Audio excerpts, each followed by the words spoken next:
नमस्कार, मैं नीरज गुप्ता बागपत और आप देख रहे हैं लाइव लोकवाणी न्यूज़ टीवी। जी हाँ, आज जो खास शख्सियत, खास मेहमान आप लोकवाणी न्यूज़ पर देख पा रहे हैं, वो किसी पहचान के मोहताज नहीं हैं, बल्कि चिकित्सा जगत के वो चेहरा, वो नाम, जिन्होंने अपने नाम से नहीं बल्कि अपने काम से पहचान बनाने का कार्य किया है। शिक्षा जगत को, खासकर जनपद बागपत को टॉप 10 में लाकर के खड़ा कर देना, ये एक असंभव कार्य को संभव कर दिखाने का कार्य जो किया, वो सर के द्वारा किया गया है।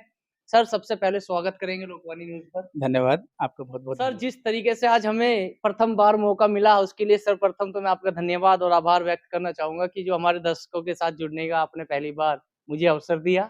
Thank you. Thank you very much. सर्वप्रथम मैं आपसे जानना चाहूँगा कि जिस तरीके से आपको एक बागपत जगत में काफ़ी लंबा जो है सफ़र रहा है आपका चिकित्सा क्षेत्र में, काफ़ी सेवाएँ आपने दी है, काफ़ी समय ऐसा आया है कि अब हम लोग आपको जो है भेजना तो नहीं चाह रहे, लेकिन ये एक प्रणाली है, एक क्रिया है, जो प्रमोशन आपका हुआ है, इसकी एक खुशी भी हमें बहुत ज़्यादा है कि आपका प्रमोशन होकर के आप यहाँ से निकले। देखिए धन्यवाद बहुत-बहुत। मैं ये बताना चाहता हूँ कि मैं 10 जनवरी 2022 को मुख्य चिकित्सा अधीक्षक मैंने इस चिकित्सालय में कार्यभार संभाला और था। अब मेरा 31 दिसंबर 2024 को मैं प्रमोट हो गया हूँ अपर निदेशक ग्रेड में।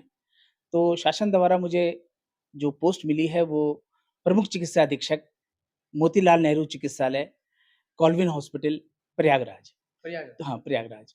तो चूँकि एक बड़ा अस्पताल मुझे मिला है बिल्कुल। और मैं यहाँ पर यहाँ पर जब मैं आया था तो मेरे लिए बहुत चैलेंजेस थे। मैंने देखा यहाँ तो पर सबसे पहले तो मैंने यहाँ कैंपस में सीसी रोड बनवाई, हुँ, क्योंकि रोड की बहुत बड़ी समस्या थी, रोड टूट खराब थी। उसके बाद ड्रेनेज नहीं थी, मैंने ड्रेनेज का भी पूरा प्रबंध किया, लाइटिंग का पूरा प्रबंध किया और मैंने दूसरा सबसे ज़रूरी था रैन बसेरा। हुँ, तो 20 बेड का रैन बसेरा बनाया, वो लोगों को रहने की कोई जगह नहीं थी, बिल्कुल। थोड़ा बाहर है अस्पताल। इसके साथ ही मैंने रजिस्ट्रेशन काउंटर बनवाया नया, जिसमें स्कैन एंड शेयर के माध्यम से पर्चे बनते हैं, बिल्कुल। कोई वेटिंग नहीं है आजकल। साथ ही मैंने मरीज़ को बैठने के लिए वहाँ पर वेटिंग एरिया बनवाया कि मरीज़ है, उसमें पंखे लगवाए, वहीं पर मैंने एक वाटर कूलर भी लगवाया, पानी की व्यवस्था की। इसके साथ मैं मरीज़ों का बैठने का ओपीडी में उचित प्रबंध किया, पर्याप्त बेंचेस लगवाई, हर जगह जैसा कि स्टेशन हमें शासन सभी से लगवाए। निर्देश मिला था और उसके अलावा मैंने जो एनआरसी था इसको मैंने रिनोवेट कराया, हुँ, एसएनसीयू को मैंने रिनोवेट कराया और अ, एक कार पार्किंग बनवाई मैंने यहाँ बढ़िया-सी स्टाफ कार पार्किंग जो बिल्कुल। बहुत ज़रूरी थी। उसके अलावा दिव्यांग शौचालय था, उसको भी मैंने क्रियाशील सर, मैं किया। आपकी उपलब्धियों के बारे में जानना चाहूँगा। जनपद बागपत में इस कार्यशैली के दौरान आपको कौन-सी वो उपलब्धियाँ रही जो आप जनता के साथ, देखिए, लोगों मेरा के साथ पहला शेयर मकसद था क्योंकि यहाँ गरीब जनता आती है, अमीर आदमी तो बाहर चले जाता है। गरीब जनता आदि मेरा पहला मकसद था कि कोई भी गरीब मरीज बिना इलाज के अस्पताल से बाहर ना जाए और शासन की प्राथमिकता में जो भी सुविधाएँ दी जा रही हैं स्वास्थ्य विभाग में, तो वो अंतिम पायदान तक पहुँचे और वो पहुँची भी। मैंने भरकस पूरी प्रयास किया, मेरे स्टाफ ने प्रयास किया, वो बहुत ज़रूरी था एक चीज़। सर, जो कल्याणकारी योजनाएँ हैं, उस पर भी हम आपसे बात करना चाहेंगे, जैसे सिटी स्कैन की फ्री सेवा हो या कोई अन्य ऐसी सेवा जो आप साझा करना चाहें? देखिए सीटी स्कैन यहाँ होता था, डेली होता है, यहाँ डायलिसिस भी होती है। सीटी स्कैन को मैंने 24 घंटे किया। शासन से आदेश भी आया था और 24 घंटे होना भी चाहिए क्योंकि ये एक्सीडेंटल ज़ोन है। कम से कम अगर यहाँ पर पेशेंट का एक्सीडेंट हो जाता है, पेरिफेरल एक्सप्रेस वे है, तो अगर हम उसका तत्काल सीटी स्कैन कर देंगे तो हमको पता लग जाएगा उसको हेड इंजरी ने है कि नहीं है। हम वेट नहीं करेंगे और अगर हेड इंजरी है, तो उसको हम तत्काल near by medical college Meerut है, वहाँ भेज देंगे तो उसकी मरीज़ की जान बच जाती है और कई मरीज़ों की बची भी कि तत्काल हम जो है 24 आवर्स मैंने सीटी स्कैन कर रखा है, 24 आवर्स एक्स-रे है, 24 आवर्स हमारा लैब का भी काम होता रहता है। एमसीएच की लैब है वो 24 घंटे गर्भवती महिलाओं के लिए 24 घंटे खुली रहती है। तो ये सब मैंने काम बताना चाहूँगा कि मैं जब यहाँ आया था तो 22-23 में असेसमेंट होता है स्टेट से कायाकल्प अवार्ड का। तो वो असेसमेंट हमने कराया 3 स्टेज में होता है, normal assessment, general assessment, peer assessment और उसके बाद मेन असेसमेंट। तो इसमें स्टेट से टीम आती है और बड़ी बारीकी से जाँच करती है, क्या सुविधाएँ अस्पताल में चेकलिस्ट होती है, क्या मिल रही है, नहीं क्या मिल रही है। तो आपको बताना चाहूँगा कि सभी के आशीर्वाद से हमारा जो अस्पताल है वो टॉप 10 में आ गया 6th पोज़ीशन में, 2022-23, 23-24 में फिर टॉप 10 में आ गया और अब 24-25 का रिज़ल्ट 10-12 दिन में आने वाला है, तो मैं पूरी तरह से मुझे पूरा विश्वास है, पूर्ण विश्वास है कि इस बार भी वो सर, टॉप अपने 10 में स्टाफ को लेकर के या जो आपके कर्मचारी हैं, उनको लेकर के कुछ कहना चाहिए? देखिए, मैं धन्यवाद देना चाहूँगा सबसे पहले मैं अपने जितने भी मेरे चिकित्सक हैं, जितने भी मेरे पैरामेडिकल स्टाफ है, चाहे वो फार्मेसिस्ट संवर्ग हो, चाहे वो नर्सिंग ऑफिसर्स हों, चाहे वो क्लास 4 कर्मचारी हों, चाहे वो सफाई कर्मचारी हों, कि इन सब का जो विश्वास मुझे सहयोग मिला है पहले दिन से, तो मैं ऐसा सहयोग नहीं देखा। मेरी करीब 32 साल की सर्विस हो गई है। जितना सहयोग यहाँ मिला है, जितना कोऑपरेट मुझे यहाँ किया है, मैं आपको बता नहीं सकता और उसी का ये नतीजा है कि हमारा इसके साथ ही मैं धन्यवाद देना चाहूँगा प्रशासन का भी कि जिलाधिकारी महोदय मुझे 3 जिलाधिकारी महोदय के संग काम करने का मौका मिला। राजकमल यादव जी के संग, जेपी सिंह साहब के संग और वर्तमान में मैडम अस्मिता लाल के जी के संग। मैं काफ़ी कुछ सीखा इनसे। सीडीओ साहब हो गए, हमारे सीएमओ साहब हो गए, बहुत सपोर्ट हमें रहा सीएमओ साहब का।